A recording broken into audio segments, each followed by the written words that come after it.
Novel ایسا روگ لگا ہے جانا از قلم ہمیرا فاطمہ لانگ ایپیسوڈ بلاشا رات کا پیر جاگا ہوا تھا۔ وہ کافی دیر تک اس کی سوئی معصوم صورت دیکھتا رہا۔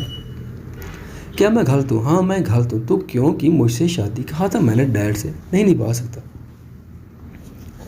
ایسی کوئی ذمہ داری، پر کسی نے میری بات نہیں سنی۔ کہا تھا نا میں نے تم سے کہ میں نہیں کر پاؤں گا تم سے پیار، پر تم نے اپنی مان مانی کی۔ اٹ از یور فالٹ بیا، so why everyone just blaming me. وہ اس کے شفاف پرسکون چہرے پر نظر گاڑے خود سے ہم کلام تھا۔ یو نو واٹ بیا، it's all your fault and you have to pay what you do. کہا تھا نا میں نے نکاح سے پہلے مت کرو شادی، پر تم نہیں مانی۔ اب کس بات کا نخرا، جب تم جانتی تھی کہ میں کسی بھی رشتے کو نبھانے کے سٹیٹ میں نہیں ہوں، پر نہیں تم نہیں مانی۔ If you think that you are obstinate, I am more than you. Just wait and watch. You must be regret in your decision. اپنے دل کی پڑاس اس کی بند آنکھوں پر نکالتا وہ بیڈ پر دوسری طرف رخ کیا لیٹ چکا تھا۔ ویسے بھی نشے کی وجہ سے اس کا سر درد سے پھٹ رہا تھا۔ جب بھی آرام پاتے اس کا دماغ ہر سو سے بری ہوتا نیند کی آغوش میں جا چکا تھا۔ بیا آج ایک بزنس پارٹی ہے، تم تیار رہنا، تم ساتھ جا رہی ہو میرے۔ وہ جو شیشے کے سامنے کھڑی اس کی ٹائی باندھ رہی تھی، بلاج کی بات سن کر گھش کھانے کو تھی۔ شادی کے 2 سال بعد کی جانے والی یہ پیشکش اسے کوئی اچھی نوید لگی کہ شاید بلاج نہیں، اس سے آگے وہ سوچنا ہی نہیں چاہتی تھی، کیونکہ بلاج کبھی بھی امیدوں پر پورا اترنے والوں میں سے نہیں تھا۔ تبھی وہ حیران ہوتی آنکھوں سے اسے دیکھنے لگی، جس کی پرسوچ نظریں اسی کے چہرے پر ٹکی تھی۔ کیا ہوا؟ ایسے کیوں دیکھ رہی ہو؟ اسے خود کو گھرتا پا کر بلاج نے قدرے بیزاریت سے کہا تھا، پر اس کے دماغ میں کیا چل رہا تھا یہ صرف وہی جانتا تھا۔ نہیں کچھ نہیں، بس اتنا ہی کہے وہ کمرے سے نکل گئی۔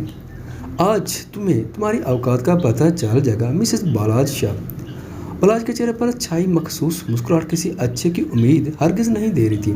گڑیا ٹرائی ٹو انڈرسٹینڈ، وہ تمہارے قابل نہیں ہے۔ تم سمجھتی کیوں نہیں؟ میں جانتے بوجھتے تمہیں گڑھے میں نہیں ڈال سکتا۔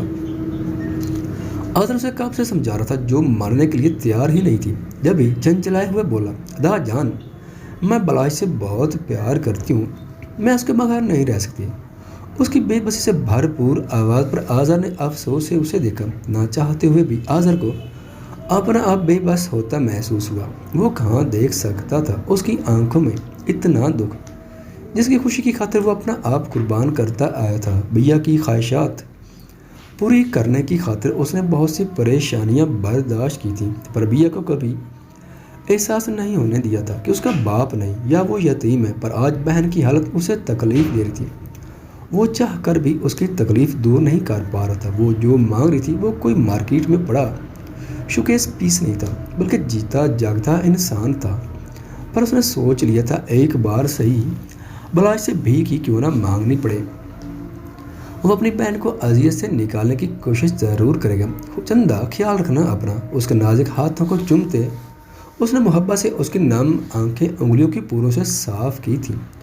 ایک مصنوعی مسکراہٹ کے ساتھ وہ وہاں سے آ گیا تھا، پر جاتے جاتے اس نے عشا کو بیا کا خیال رکھنے کی تاکید ضرور کی تھی۔ تم آفس کیوں آئے ہو؟ بلاج نے غصے سے کہا۔ دیکھو اپنا یہ ایٹیچیوڈ کسی اور کو دکھانا، مجھے تم سے بات کرنی ہے۔ آزر سے بہت ضبط سے کہا تھا، ورنہ بلاج کی شکل ہی دیکھ کر اسے غصہ آنے لگا تھا۔ میرے پاس فالتو وقت نہیں ہے اب کہ بلاج نے سکون سے بیٹھتے اسے سلگایا تھا اور چہرے پر مسکراہٹ لائے اسے دیکھنے لگا۔ بلاج شاہ میں اپنی بات مکمل کیے نہیں جاؤں گا۔ ضبط سے اس کی سبزی میل آنکھوں میں سرخی چھانے لگی تھی۔ بلاج کو بے اختیار اس کی آنکھیں دیکھ بیا یاد آئی۔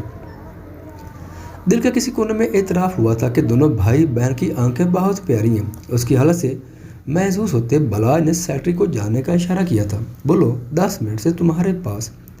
ہاتھ میں پہنی واچ دیکھتا خود کو مصروف ظاہر کرتا وہ اب بھی آزر کو زج کرنے سے باز نہیں آیا تھا۔ آزر نے دل ہی دل میں اسے ہزاروں کی تعداد میں گالیوں سے نوازا تھا۔ بس بھی کرو، کتنے اعزاز سے نوازو گے مجھے؟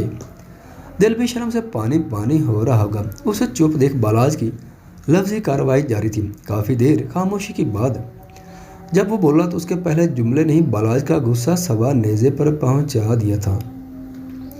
ساری خوشیاں دور جا سوئی تھیں۔ ماضی میں جو ہوا اس میں بیا کا کوئی قصور نہیں تھا۔ اگر اس عورت سے کسی کا سب سے زیادہ تعلق ہے تو وہ تم ہو، پھر سزا بیا کو کیوں دے رہے؟ اپنی حد میں رہو۔ اس کی بات کرتا بلاج دھاڑتے ہوئے بولا، میرا اس عورت سے کوئی تعلق نہیں، اس کا رشتہ میرے سے ناسور ہے بس۔ پل میں اس کا چہرہ غصے کی شدت سے سرخ ہو گیا تھا، گردن اور بازو کی رگیں واضح ہو گئی تھی جس پر اس کی خوبصورتی اور دلکشی میں اضافہ ہی ہوا تھا۔ اندر آتی توبہ ٹھٹک کر وہیں روک گئی تھی۔ ہاں تم ہم سے بھی اس عورت کے کوئی خوشگوار تعلقات نہیں۔ 1 سال کی تھی صرف میری بہن جب باپ کی شفقت سر سے اٹھ گئی، صرف اس عورت کی وجہ سے، اور تم بھی اسی بات کی سزا اسے دے رہے جس گناہ میں اس کا کوئی ہاتھ نہیں۔ آذر بھی غصے سے چیخا کیونکہ چاہ کے بھی وہ بیا کا آنسو سے بھیگا چہرہ بھلا نہیں پا رہا تھا۔ تو تم مجھ سے اپنی بہن کی خوشیاں بھیک مانگنے آئے ہو؟ آذر خان، غیرت کہاں گئی ہے تمہاری؟ اپنا آپ لاجواب ہوتا دیکھ بلاج نے پینترا بدلا تھا جس پر آذر تمسخرانہ انداز میں ہنسا۔ بلاج اور توبہ نے اس کی ہنسی میں چھپا درد بخوبی محسوس کیا تھا۔ میں تمہاری طرح سونے کا چمچ لے کر پیدا نہیں ہوا بالاج شاہ، 11 سالہ لڑکا جس کا باپ اس پر 2 بہنوں کی ذمہ داری دے کر خود اس دنیا سے چلا گیا۔ جانتے ہو کتنی چھوٹی تھی میری بہنیں؟ اتنی سی تھی۔